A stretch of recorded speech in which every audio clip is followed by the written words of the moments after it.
I mentioned to my technician, you know, hey, a lot of these guys are adding, you know, heavier oil and doing this, and like they were telling me, they're like, dude, you're masking the issue. You're just masking something. It's like adding, you know, additives to the oil or to the engine, you know, to get it to not tick and stuff. You're just masking the problem. There's a problem. There's a defect here that we need to get to the bottom of.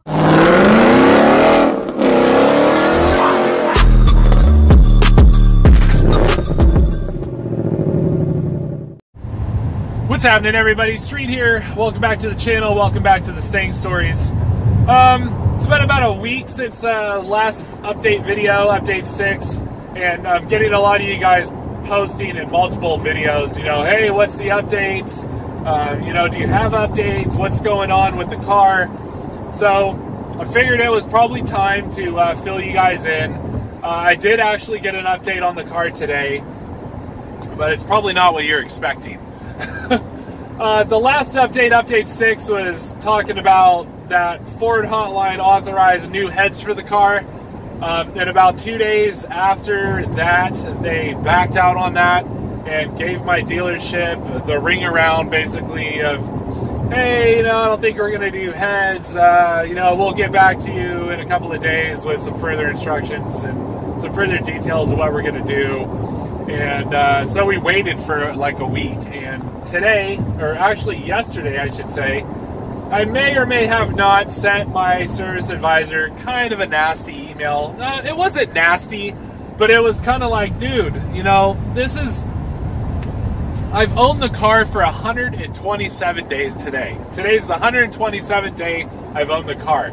33 of those days, it's been in the shop. So, you know, it's like, it's starting to become unreasonable. I'm starting to remember why I was a Honda guy.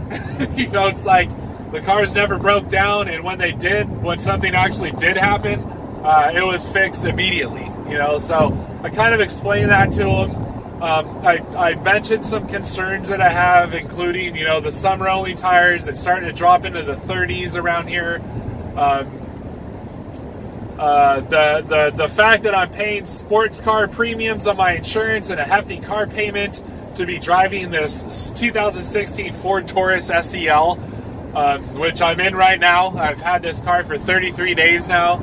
I've put about 2,000 miles on it, and to be totally honest, I'm kind of expecting it to pop up with an oil change any day, which is going to be hilarious that I have to bring my courtesy car into the dealership to get a service done on it because I've had it for so freaking long. It's becoming just this big circus, you know what I'm saying? I think actually after I sent the email yesterday, what I was touching on, he's starting to understand some of the lack of communication, and he actually has been sending me the chat between the technician and Ford hotline. So now I am directly in the loop. Like, he sent me a whole conversation that they had today, and Ford hotline actually apologized to my dealership and the technician about the lack of response and the delay in communication, stating that they have heavy volume dealer contact volumes right now. I wonder why. Is it because everybody's Mustangs are breaking? It basically sounds like I am now becoming the guinea pig for the entire barbecue tick, engine tick, Mustang piston slap, coyote tick community. Like, they are going above and beyond now with my engine to figure out what's going on. My service technician, or my service advisor, informed me today that he was pushing all this week for Ford to just drop a new engine into my car and just be done with it already. And Ford was like, no. The update is that we're back at square one, basically. They want to run all these tests and diagnostics. So my technician has been doing that all day today. It was basically like, hey, let's check the cam phasers. My technician's like, yo, replaced them. Like, they've already been replaced, still ticking. Okay, well, let's go back to the VCT solenoid. My technician's like, hey, that was the first thing you had me check. It's not the solenoid. Unplugged it, still making the sound. So they're like, okay, well then let's check the high pressure fuel pump. My technician's like, yo, I already told you guys, I stethoscoped the motor. It's not coming from the fuel pump. It's coming from in front of the fuel pump. And basically what, you know, make a long story short, I know I rant, I know. Trust me, I know. Make a long story short, he's saying, yo, it's coming from cylinders 1 or 2. It's like, it's in that area. So Ford Hotline's like, okay, well, let's start unplugging stuff. Let's start checking, you know, fuel, you know, add fuel to this cylinder, disconnect these cylinders, you know, do this and that. It was basically one of those lists, without getting too heavy into it, because the list was huge. You know, do this. If you get this outcome, go to this step. If you don't, go to this step. Proceed from this step to this step. If you get this, go to this step. So it was like this big, you know, tree of different things to try. And basically at the end of this huge list of things, it was like, if none of these work, then let us know, and we're going to get a special team to come in and assess it, which tells me that basically my car is going to be freaking locked up for another good week or two, just to diagnose the problem. So that's basically where we're at for now. They're going to keep running tests. I know he ran a bunch of tests today and crossed off some things off his list. He's probably going to run tests today and tomorrow to get through all the stuff that they wanted him to get through. And then my service advisor said he's going to be filling me in on all the updates that we get. So I will be directly into the loop. Any major stuff, I'm going to fill you guys in on. You know, again, I told you I wasn't going to keep giving you a bunch of frivolous updates. And I wanted these update videos to have meaning. You know, I didn't want to be the guy that's just like posting videos, because YouTube demonetized my channel a long time ago. So I'm not getting paid for any of these videos. I'm not sponsored for any of these videos. I'm doing it for the love of the community and the Mustangs. And I'm doing it for trying to get my dealership and Ford to do it for the science. Like, come on, guys, let's figure out what the hell is wrong with these motors, and let's get to the bottom of it. Otherwise, I, you know, smell a big class action lawsuit coming on real soon. So I'm trying to stay into the realm of let's get it fixed. Let's get to the bottom of it, and let's get my car back.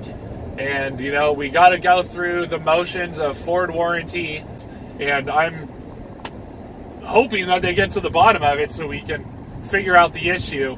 Not only for me, but for all you guys. I mean, I never expected these update videos to get as big as they've gotten. We've built quite a large community here. And it's been awesome, to tell you the truth, man. I've been talking to some of you guys daily, and it's just been awesome. So we're doing it for the community, and we're going to get to the bottom of it. And I'm going to keep filling you guys in on updates, but I don't want this to, back to what I was saying, is that my YouTube demonetized my channel a long time ago, so I'm not making money for these updates. So I know some of these guys are just pumping videos and pumping videos and pumping videos, hoping to get extra clicks, and that's not me. You know, I'm trying to give you guys the important stuff so you guys can use the knowledge and drill down on your dealers, you know, and your service guys to get the info you need to get the problem fixed sooner than later. And, you know, I'm doing my best to get the info to you, and I hope you appreciate it. I know a lot of you appreciate it. And those of you guys who don't appreciate it and say I'm bagging on Ford and I'm posting all this crap to, you know, make Ford look bad, you know, whatever, dude. Whatever. Go just dislike the video and move on. You know, whatever you got to do. I don't care. I'm doing this for the community, and I'm trying to do a good thing here. And you know, I didn't want this to happen. This car is my dream, and it's becoming a nightmare. So, you know, we're just trying to get through it. All right, I'm rambling. I'm going way above and beyond where I wanted to go with this update, but I think I gave you guys a lot of knowledge on what's going on right now. So next update will hopefully be something more major, like the problem that they have found, or you know, some issue that is going on, and I will fill you guys in on that. you know, as soon as we get the car back, man, we're going to be posting content. So be on the lookout for that. Otherwise, you know, go back and check out the Stang Stories episode 1. There's a lot of good content in there, guys. There's like 9 to 12 videos or something of positive content of me sending the car, did some reactions with my family and other things that I want you guys to go back and check out, because there's 3 months of enjoyment from the car, and a lot of you guys have only popped in for the negativity. So if you guys are new to the channel, go ahead and jump in and watch the Stang Stories. The first episode is always linked in the description below, so you can start at the very first video where I bought my dream car and I was showcasing it. I was super happy, super positive, and it continues to build from there. All right, guys, we're gonna go ahead and move on. I know I'm ranting and raving, so we're gonna go forth with the ending of this video. Thank you so much for watching. Don't forget to like, subscribe, and comment below. Keep the updates coming in the comments, guys, and fill everybody in on your Saga and what updates that you have on your cars. And don't forget to hit the notification bell if you want updates when these videos drop. And don't forget to don't forget to follow me on Instagram at silverstang707 and get further content over there. And, you know, the content's going to continue when we get the car back. So stay tuned, everybody. Thanks for watching. See you next time.